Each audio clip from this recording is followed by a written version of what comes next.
بنشوف المطر ما شاء الله امطار خير وبركه علينا، اللهم لك الحمد. المهم مباراه المغرب والمنتخب المنتخب الاماراتي. سيدي علي، نعم، ما سمعت رايك عن المباراه؟ على كل حال شفنا مقابله في المستوى بين الامارات والمغرب. شفنا البدايه تاع الامارات واحد 7 دقائق ولا سيه ويستحولوا بالكره، ولكن المغرب عاودوا ولاو لمكانهم وتحكموا في المقابله من ملي بدات المقابله 10 او 15 دقيقه هما متحكمين في المقابله. اللي 3 خطوط وهما حاكمين، داو لهم الوسط الملعب المغاربه. في هذه اللي المغاربه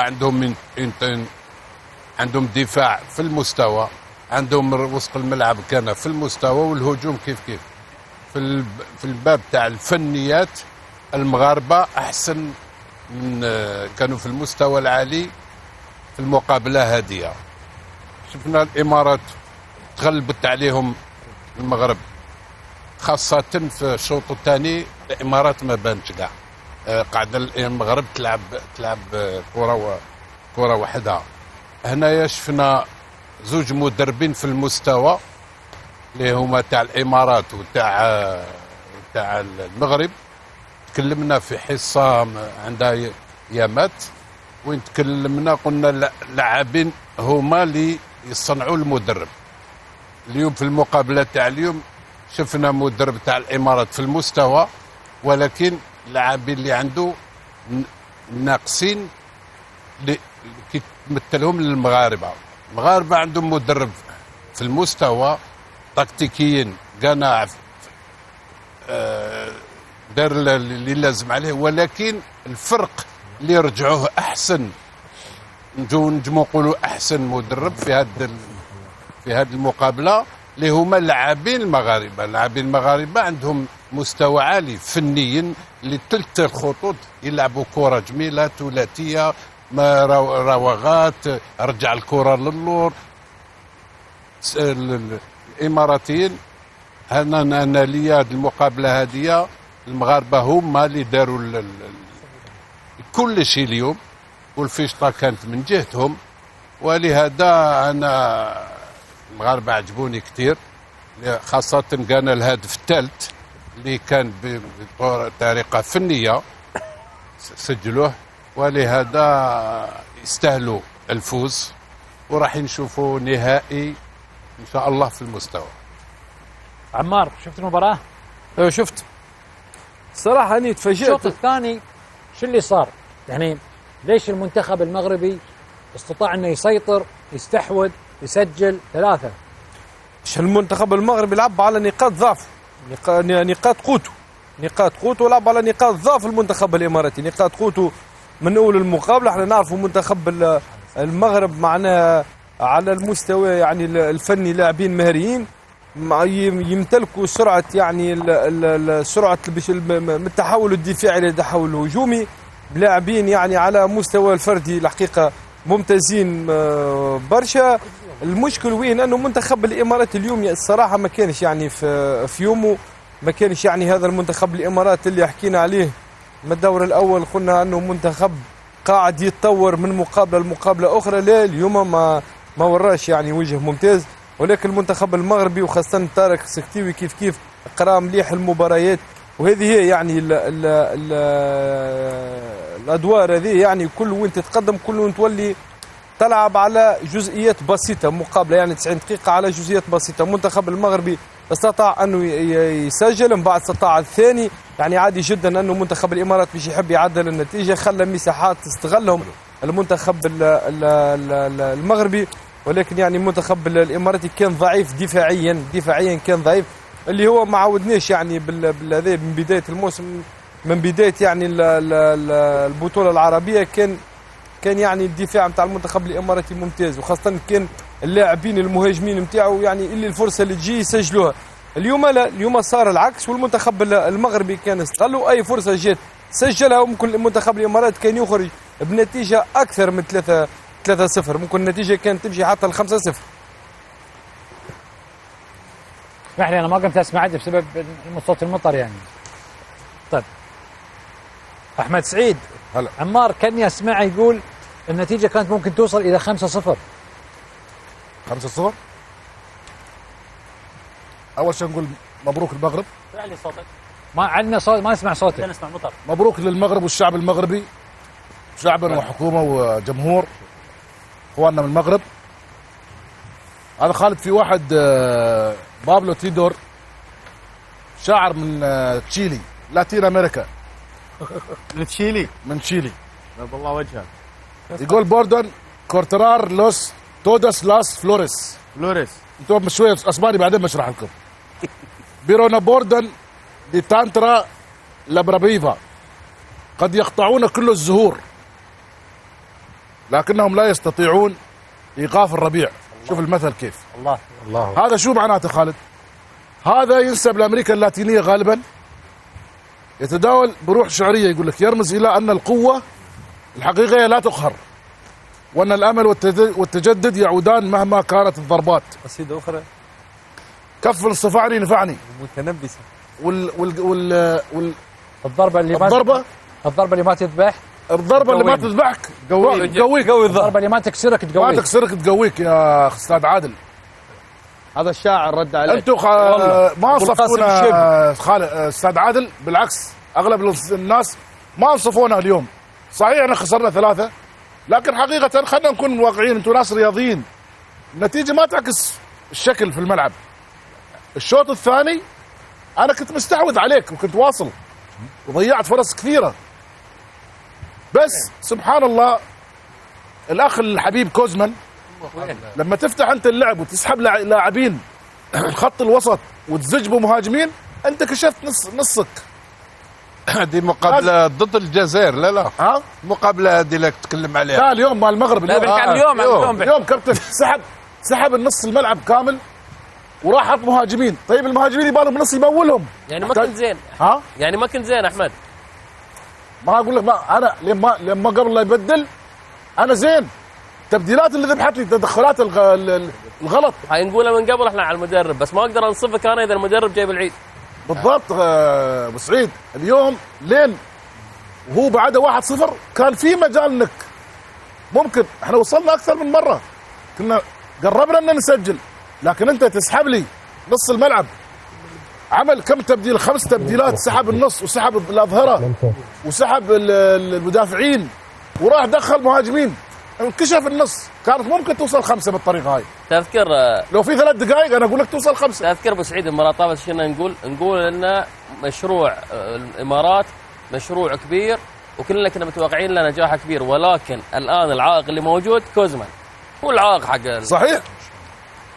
يعني انت اليوم تدخل لي هذا ريتشارد اكونور ظهير ايسر، وهو عنده ظهير ايسر، يروح يخلي الظهير الايسر يقول له روح العب يمين. والظهير الايسر اللي موجود عنده اللي هو روبن افضل ظهير ايسر، الكل قاعد يرشحه ويقول من افضل الظهير في البطوله. يعني استي احمد ان المدرب الروماني هو الذي تسبب في الهزيمه. ايوه كابتن، تبديلاته غلط. هذا افضل لاعب مهاجم سحبه برا. منتخب المغرب. ها ما شوف انا نقول لك بان اليوم انا ما اقول لك منتخب المغرب منتخب قوي، منتخب، بس انا اقول لك اليوم المباراه في 3 نقط. اولا قوه المدرب المغربي طارق السكتيوي كيف تعامل مع المباراه طبقا ما قدمه الروماني، لان اي تغيير كان يقدم عليه الروماني كشف اوراقه امام طارق السكتيوي، مما جعل طارق السكتيوي في الدقه اول تغيير للمغرب كان في الدقه 78. يعني لما كشف الروماني الاوراق عرف من اين يؤكل الكتف.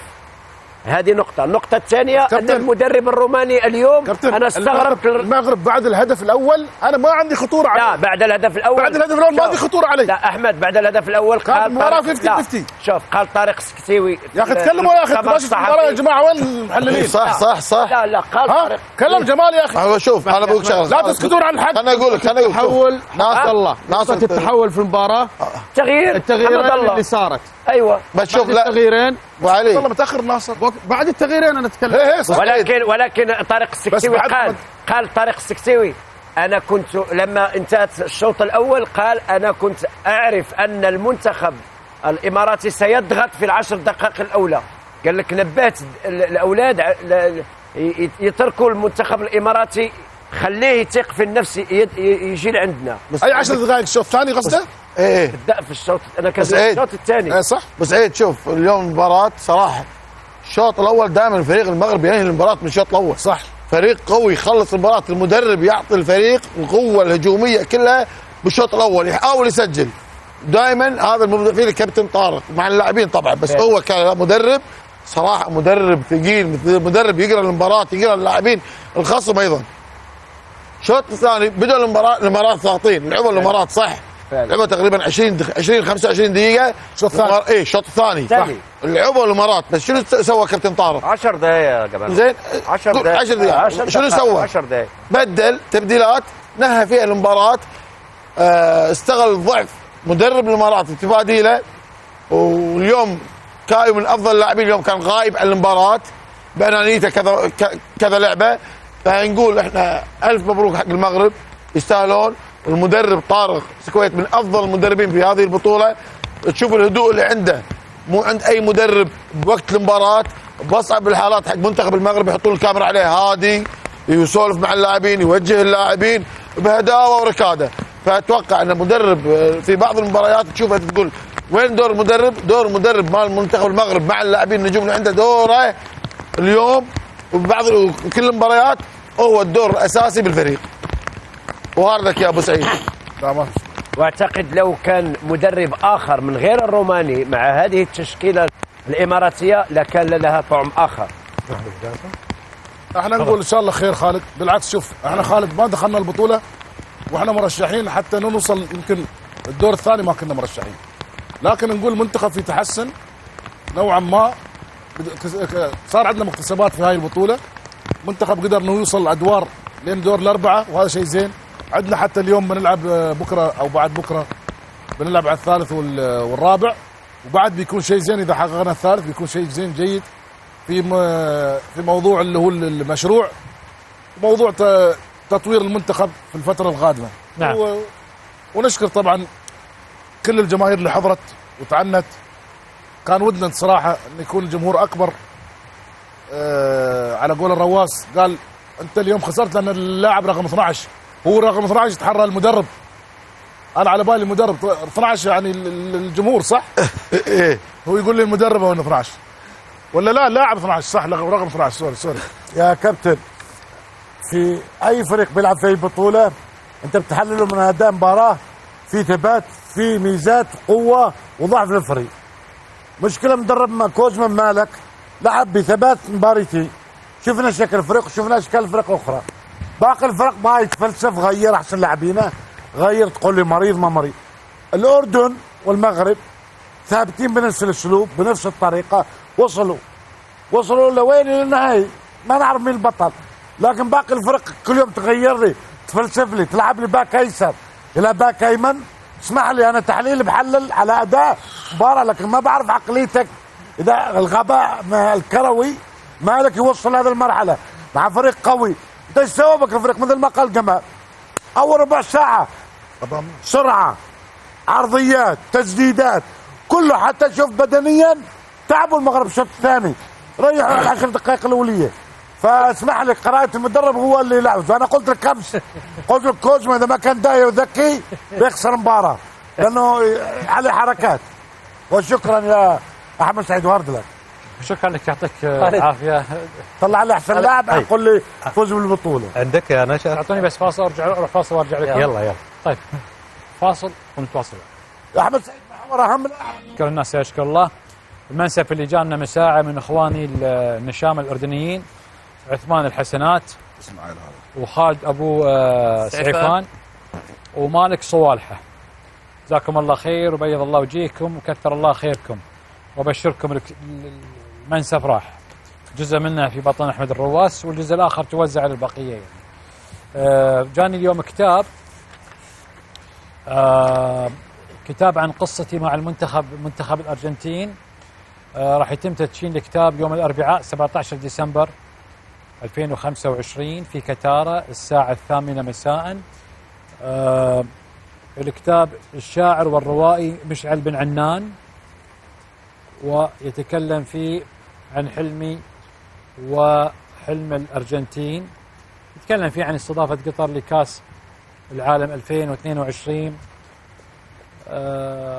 وكل ما يخص بطولة كأس العالم، وفي نفس التوقيت يتكلم عن حلم وطن، ويتكلم عن كيف كانت هذه البطولة أنها تحققت في بلادنا قطر. طبعا الطبعة الأولى هذه عن طريق كتارة، دار كتارة للنشر.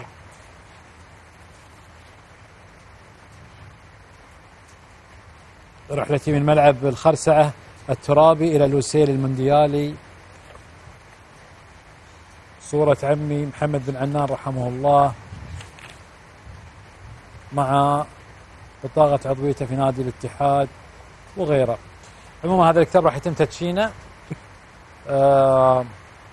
إن شاء الله يوم 17 ديسمبر. الشباب جايتكم هدايا تذكارية بمناسبة اليوم الوطني من QSL دوري نجوم قطر. يشكرون والله.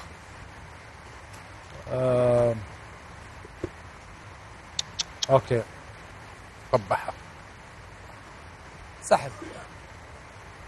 بمناسبة اليوم الوطني جايتكم هدية تذكارية يا شباب من QSL دوري نجوم قطر. وجايكم بوكس ثاني اعتقد، صح ولا هاي بس لي ما ادري. حلو. هذا انا اعطيته حق شباب اردنيين من كم يوم، فالله رزقني بواحد ثاني ممتاز. حلو. شكرا QSL، شكرا اخواني هناك، وشكرا لاخوي ناصر يعقوب اللي تواصل معي. واتصور ان كلكم عندكم الهدايا التذكاريه. نشأت أكرم، عندك لقطات فنية ها؟ ايه عندك 3 لقطات ولا؟ لا هي وحده يعني إيه؟ مرتبطه كلها. مبروك للمغرب، مبروك اخوي عادل، شكرا جزيلا. هارد لك الامارات، مبروك للمغرب وجماهير المغرب. ابو جاسم، اني الفريق الفائز، ملامح الفريق الفائز بدها تعدي من دقيقه 11. بالدقيقه 11 عرفت من الفريق اللي فايز. صح. ليش؟ لانه شفت فريق منظم، فريق لاعبين حافظين الادوار داخل الملعب. هذه ركنيه للمنتخب المغربي على المنتخب الاماراتي، كره مستحوذ عليها المنتخب الاماراتي واللعبه من المنتخب الاماراتي. راح نشوف باقل من 8 دقائق، شوف الارتداد السريع للمنتخب المغربي كيف 8 ثواني.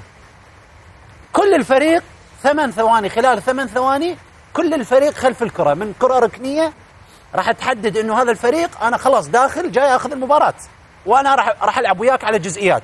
1 2 وقف الكره. 2 العب معاك انا على جزئيات. اوكي. 3 اهداف اجتي من جمل تكتيكيه، ما اجتي اهداف صدفه، لا اجتي اهداف من جمل تكتيكيه واهداف مدروسه. اولا كره عرضيه، ارتقاء 3 ضد 3 في البوكس، تسجيل. الشيء الثاني والاهم واللي يميز المنتخب المغربي، نشوف ارتداد المنتخب المغربي كيف كله خلف الكره، قطع الكره، وراح نشوف السرعات الغير طبيعيه من المنتخب المغربي والارتداد السريع من مكان الى مكان. اكثر من 3-4 لاعبين، استحواذ على الكره الثانيه، حمد الله يركض في المساحه، كذلك يكمل لاعب الوسط، كذلك لاعب المهاجم في المنطقه. شوف السرعات اللي موجوده في المنتخب المغربي، هذه السرعات هي من عملت الفارق. الهدف الثالث نفس الشيء، كلها من جمل تكتيكيه، رميه جانبيه، استحواذ على الكره الثانيه، بعدها نقل. راح نشوف نفس الشيء، السرعات. وهذا اللي وضح عليه السكتيوي، قال انا كنت اعرف. شوف هذه السرعه، شوف لاعب حتى الظهير يمين كيف دخل، اللي بدايته واصله هو لاعب وسط يمين، كيف لعب في مباراه اليوم ظهير يمين، وبعدين من انتقلوا اللعبه و5 مدافعين في الخلف قدر انه يلعب في المقدمه. يقابله كوزمن، وقف يقابله كوزمن، وعمليه تفريغ منطقه الوسط بالكامل، وعمليه تغييرات اللاعبين الغير مبرره.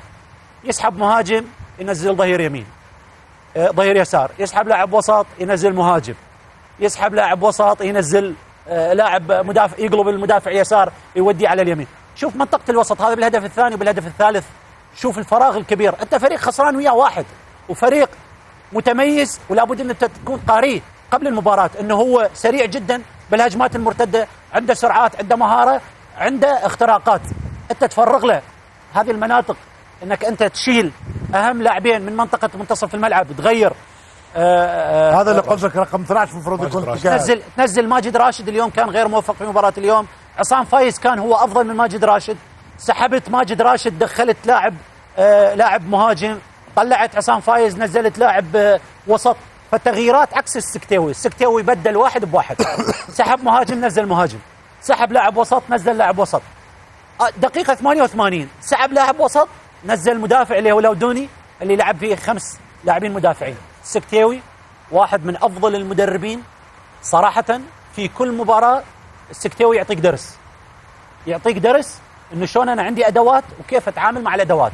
والتصريح اللي قاله عادل جدا حبيته، كان يعرف انه كوزمن بعد الشوط الثاني اول 10 دقائق في الشوط الثاني راح يفتح الملعب، بقى متوازن دقيقه 74 مش دقيقه 78 دقيقه 74 بدا يغير من شكل الفريق. مبروك للمغرب وهارد لك الامارات. يا نشأت شفت هذيك الساعه مع الحمد لله لاعب محور جهه اليسار، ايش وداك الجهه اليمين عمق، المفروض تغطي اللاعب اللي جايك من بعيد، رحت مع 3 معناه انت السبب لا مش واعطيت فرصه الحمد لله بدون في اللاعب ماله.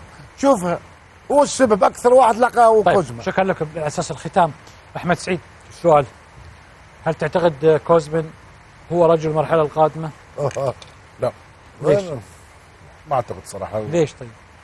خالد النتائج هل انت ترضى ان 9 مباريات الاتحاد الاماراتي بتقدرون تغيرون مدرب ورا مدرب؟ والله انا ما منتخبكم بدا كان في اداء تصاعدي جميل الفتره الاخيره. ما عندي اي معلومه، بس ما اتصور ان هذا الرجل رجل المرحله القادمه صراحه. مع احترام انا كوزمن يعني تربطني بعلاقه بعد ما انا كلمتك عن علاقه شخصيه بس صراحه خلنا بعيد عن الصداقه. شغل فني ما ينفع كمنتخبات صراحه.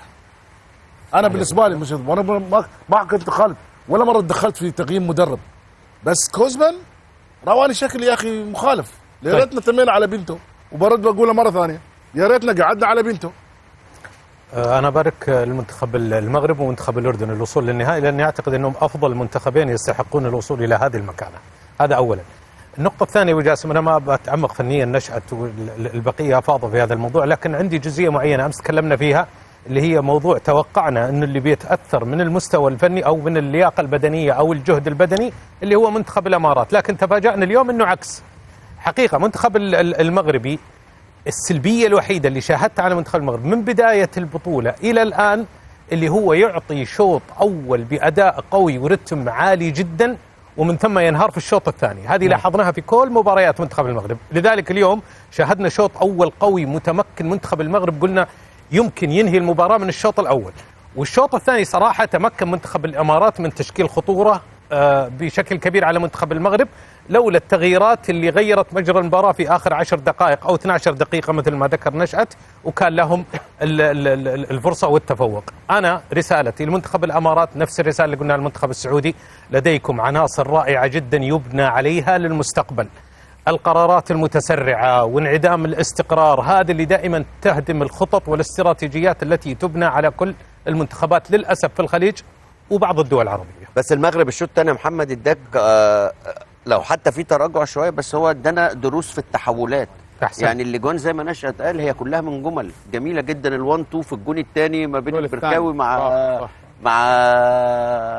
حمد الله، بعد كده يقوم مطلع الراجل اللي هو اللي على الدايره اللي نازل مهديوي ان هو اللي يسجل، اللي هو في ال10 دقائق الاخيره اللي قلنا الرفعه شيب خفيف وبولكسوت، وده اللي اتكلمنا فيه امبارح. النهارده بال3 اهداف المساوي عامل جون وبولكسوت عامل جون، وده اللي اتكلمنا فيه ان المغرب قوي ليه؟ بالاضافه للعيبه الجامده اللي عنده في الناحيه الهجوميه. هو عنده باكين ما شاء الله عليهم بيدافعوا كويس قوي وبيهاجموا كويس قوي. النهارده كل واحد عامل جون، والمساوي هو راجل مباراه. اتفق معك. زيادة العدديه هي زي شوف متدربين على التكتيكات، ما انظر اللاعب في خط 6 يمين ادخل داخل والعب كوره واحولها وين في الست القائم الاول. بعض الاحيان اذا كنت بعيد احولها وين القائم الثاني، خلاص معروفه. لكن في زياده عدديه. اكتر فرقتين يستاهلوا بصراحه على الاداء المجمل في البطوله هم فعلا منتخب وصلوا النهائي اللي وصلوا في صحيح. النهائي. لو عندك فريق خطير بعد، يعني الامارات زاحت اقوى فريق بعد. شكرا انا حسيت انك من راح تاكل راح تصير اسد حقيقي وراح تاكل الكل في كلام. لا والله اذا واحد اكل يبغى يتكلم يخلص الاكل. بدل يعني يا انك تتكلم تهضم الاكل بالكلام. اذا خلتني لحالي يا تخليني اتكلم هنا واطلع برا بتكلم لحالي هنا، ما مشكله. بالشعر هنا بشعر برا عامل. زين. نبارك للاعيبه المنتخب المغربي التاهل، مبروكين يا شباب، الف الف مبروك. عبد حمد الله ترى ما اعطيته حقه اليوم. لا انا بارك الحمد الله ويستاهل والله ترى ما اعطيته حمد الله حقه. لاعب كبير، حمد الله هو تحول في المباراه، الخبره هنا بانت. حمد الله لاعب من افضل اللاعبين في الوطن العربي. اليوم ايش سوى؟ اليوم سوى كل شيء، كان بديل، دخل، اسيست، صنع الهدف الثاني، سجل الهدف الثالث، وشارك في فوز المنتخب الوطني. شوف محسوبه حق المدرب، لاعب من الطراز كبير صراحه. ترى المباراه اللي قبلها كان شوف اللمسه واحده بس كان على المدرج. لا وتغيير السرعه اللي قبلها اخذ كرت احمر. لا مو اللي قبل. نشأت قبل ايه محسوبه حق المدرب، يعني ده واخد تغيير سرعته في ال1 2. شوف الهدف الثاني قبل الباص. احمد السعيد هلا من ساعه انت قلت مثل حلو مال الشيلي، قلت الضربه اللي ما تكسرك قويك. صحيح. حمد الله خذ انذار في المباراه الاولى، صح؟ ضغة حمراء، كرت احمر، ما انكسر، بس سوى المباراه اللي بعدها كان اسيست. لا انحرم بعدين صعد مدرج ايه واليوم يلا نزله. صح. شوف حرمه وحطه مدرج نزل اسيست، فوز المنتخب المغربي، واليوم اسيست وجاب لهم جول. حمد الله لاعب. شو يقول احمد شوقي خالد؟ ها احمد شوقي شو قال؟ احمد شوقي شو مثل عربي، وما نيل المطالب بالتمني ولكن تؤخذ الدنيا غلابه وما استعصى على قوم منال اذا الاقدام كان لهم ركابه. ابو القاسم الشيخ. شكرا مصر العربيه. شو السالفه؟ هذا مثل ترى اشهر مثل في العالم، اشهر شعر. ليش الحين شو المناسبه؟ يعني على اساس انا اقول لك شو المناسبه، حط الكاميرا في الربط ابو جاسر، الربط ان ما مش كل شيء بيتحقق لك وانت قاعد، يعني لازم تسعى وتجتهد وتثابر. انا ما قلت لك دائما تشاور معي؟ مو عندك مستشارين؟ المستشارين الاثنين اللي حواليك ودوك ب 60 دقيقه في هاللحظه. مو عندك هذا كنا ماشيين على جائزه نوبل للاداب، وكنا ماشيين على الشاعر الجيل. وش وداك حق احمد شوقي؟ احمد شوقي لانه يا اخي استاذ عظيم. زين ولا لا يا بركوته؟ المناسبه هتقول حاجه يا بركوته؟ بقول لك شو المناسبه. هتقول انا بركوته انت امبارح زودتها برضو شعر قبل الماتش، وعمال الخيل والبيداء وانياب الاسد انت زودتها امبارح كتير قوي. الاسد هنا حبيبي. عموما احمد شوقي الاستاذ احمد شوقي الله يرحمه غفر له امير الشعراء ما في نقاش، لكن انا اقول لك مش يعني مش المكالمه ما توافق، مش في المناسبه. ابو جاسم اليوم في مين؟ في اخونا عادل قال قصيدتين تمام، فالرجال تحمس يرد يبغى يرد على عادل فما توفق، ما يقدر عليه، لا رد عليه في الشعر ولا رد عليه في الملعب. هاي المشكله. وعادل خلاص قال اللي عنده وسكت، انتهى. شوف خليه على راحته. قال اللي عنده وسكت وصعد نهائي. المشكله جاني واحد بالشباب شو يقول لي؟ يقول الله يعين ال3 مليون اللي يتابعونكم اليوم على الشعر والمثل التشيلي اللي قال. طيب لاعبين المنتخب الاردني يا النشامه، احنا فخورين فيكم ترى، ونعرف ان اوقات انتم تحسون ان عندكم في نوع من الظلم الاعلامي حواليكم البعض يعني، لكن تاكدوا ان بالعكس ترى كلنا معاكم وندعمكم وواقفين خلف منتخبكم وندعمكم في كاس العالم. عسى ربي يوفقكم ان شاء الله في كاس العالم، والله يشفينا يا زنعمات اللي اليوم ركب السياره وطلع يتمشى ومحتفل. الله يديمها عليكم فرحه ان شاء الله، ويرجع ان شاء الله مع المنتخب ونشوف اهدافه مع منتخب الاردن ومع النادي العربي ان شاء الله. عندنا انا اكتر واحد زعلان على يزن انا، علشان كان نفسي ان يزن يجي النادي الاهلي عندنا، كان هيحل لنا مشاكل كتير قوي.